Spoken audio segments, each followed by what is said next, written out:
Good afternoon, fellow Singaporeans. Good afternoon! You know, from where I'm standing, it's a really incredible sight. All your umbrellas look like flowers sprouting from the ground.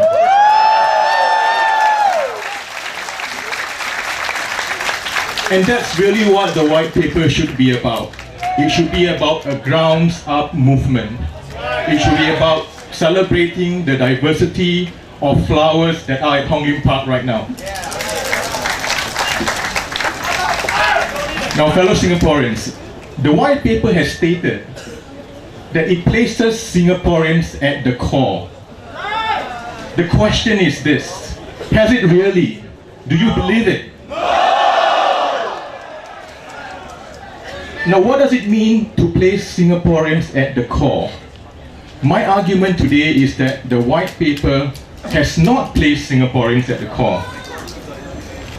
And as Singaporeans, we must reclaim that rightful place to be placed at the core. And that is the one single message in my speech today. There are many arguments that have been made about the contents of the white paper. But today I will focus on the process of the white paper. To me, if in fact Singaporeans are at the core, the white paper, which is a complex, important document talking about many important issues affecting you and I as Singaporeans, should not have been rushed to Parliament with such ruthless efficiency without an open public consultation.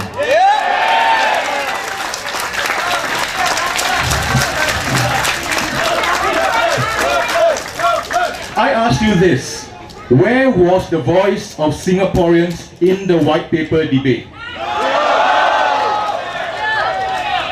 It's here! Yes, it's here today. Thank you for the love, brother. Okay. Now, we know that the government conduct many public consultations.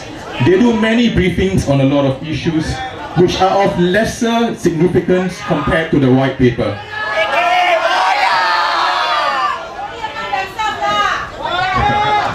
The point is this: they know how to do public consultations. It's not rocket science. And if Singaporeans were initially concerned about the white paper, the manner in which it was rushed through without consultation made that feeling of concern change into anger. Yes! So my question is this: was it not important to listen and consider the thoughts, the fears, the aspirations of Singaporeans if we are in fact at the core?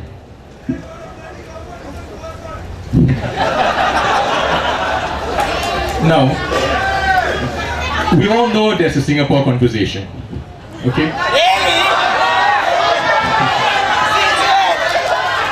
Okay, let's put aside the skepticism for one second. Putting aside the skepticism, the point is this: it would have been easy for the government to leverage on the Singapore conversation if in fact it had wanted to listen to the voices of Singaporeans. It's not hard. Again, there was a ready platform. Why didn't it do that? But what did we see, fellow Singaporeans? We see a paper that was rushed through Parliament, and after it was passed, the motion was passed on the paper.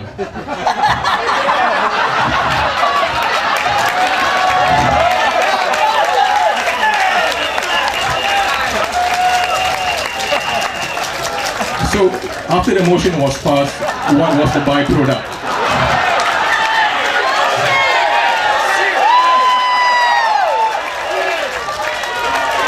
After the motion was passed, it was only then that there was a realization that, wait a minute. Oh shit! We forgot to do one thing.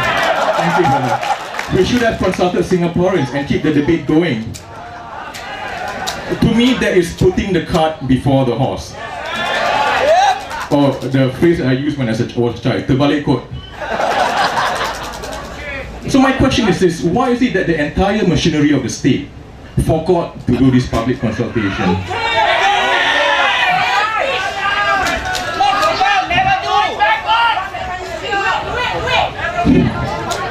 So much love today. Why was there no consultation of civil society groups? Because we view them with suspicion? Because people are fearful that we have hidden agendas? But in truth, that was regrettable because many civil society or interest groups reflect many different aspirations of Singaporeans, and they can actually give meaningful feedback to the white paper.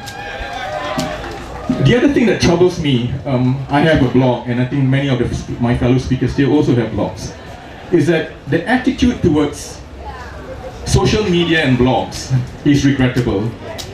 There have been more than one expression that these are mere noises. Now when you say something as hurtful as that, it means there is no value in the noise. Let's hear some noise, Singaporeans.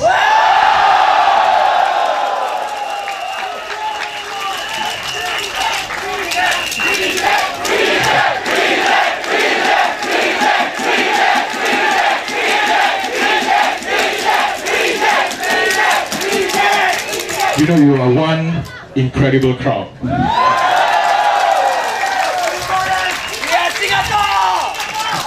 And so now we are left with a rather strange situation.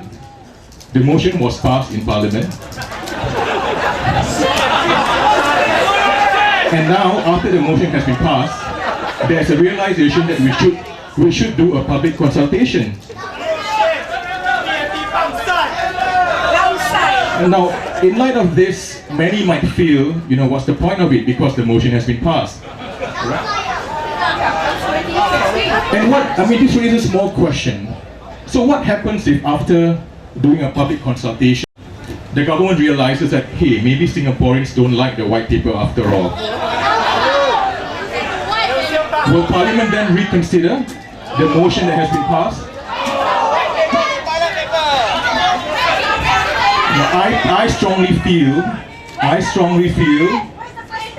that it is important for the government to engage Singaporeans. And what do we mean by engaging? It means an emotional involvement and commitment. It goes to the issue of the heart, ladies and gentlemen, the heart. It's about listening, accepting that there is a diversity of opinions and views, so we can arrive at the best decisions for Singapore and for Singapore to be resilient.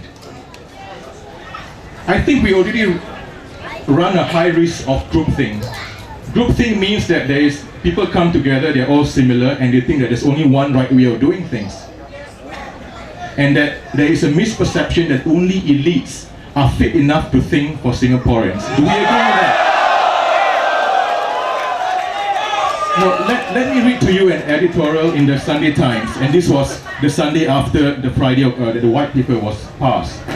And I quote, "Because issues like a low fertility rate and a rapidly aging population is a complex problem with many issues in the mix, demographics, the structure of the economy, immigration policy, and even questions what it means to be a Singaporean, it isn't possible for ordinary Singaporeans like you and I to absorb and fully understand all the arguments and implications."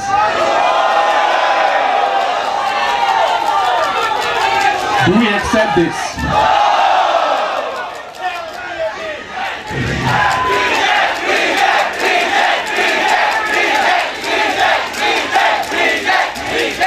Ladies and gentlemen, this smacks of elitism.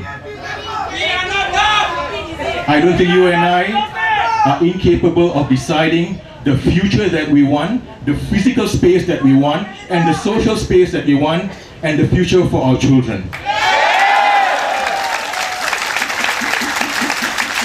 As Singaporeans, you and I want to have a stake in setting that picture and vision for 2030.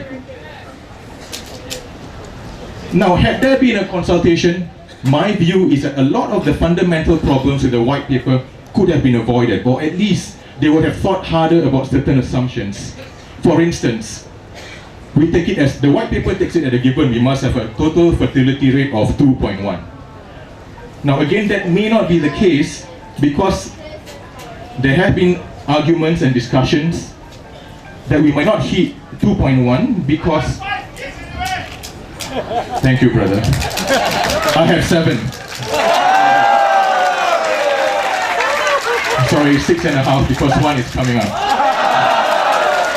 But I'm doing my bit as a Singaporean.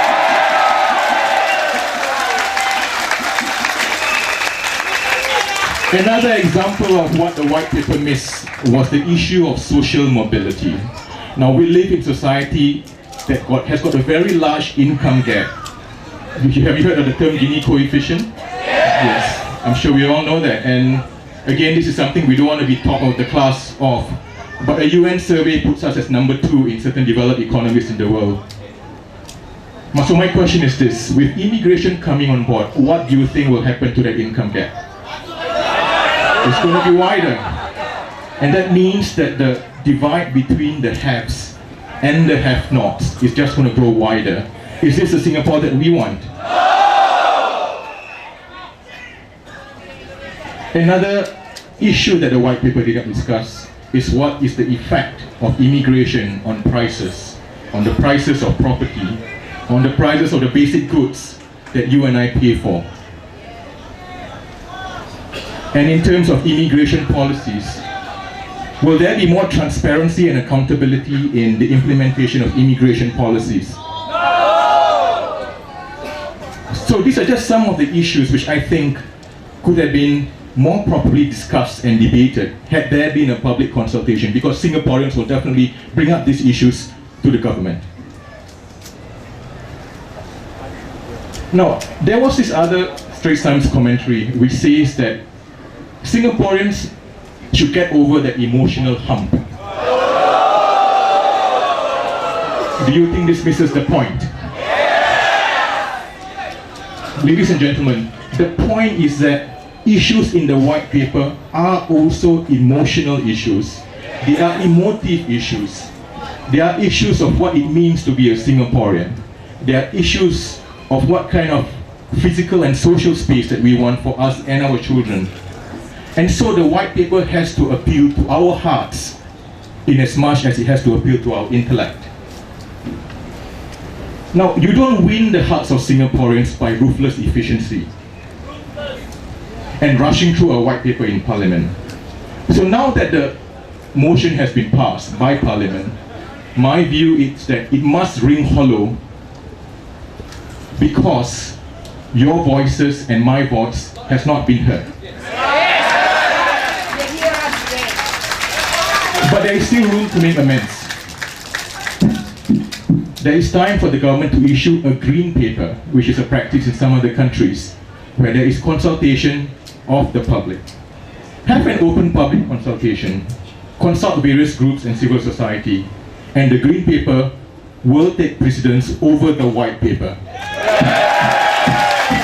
Ladies and gentlemen, as Singaporeans, we must reclaim the core, because that is our rightful space. Thank you.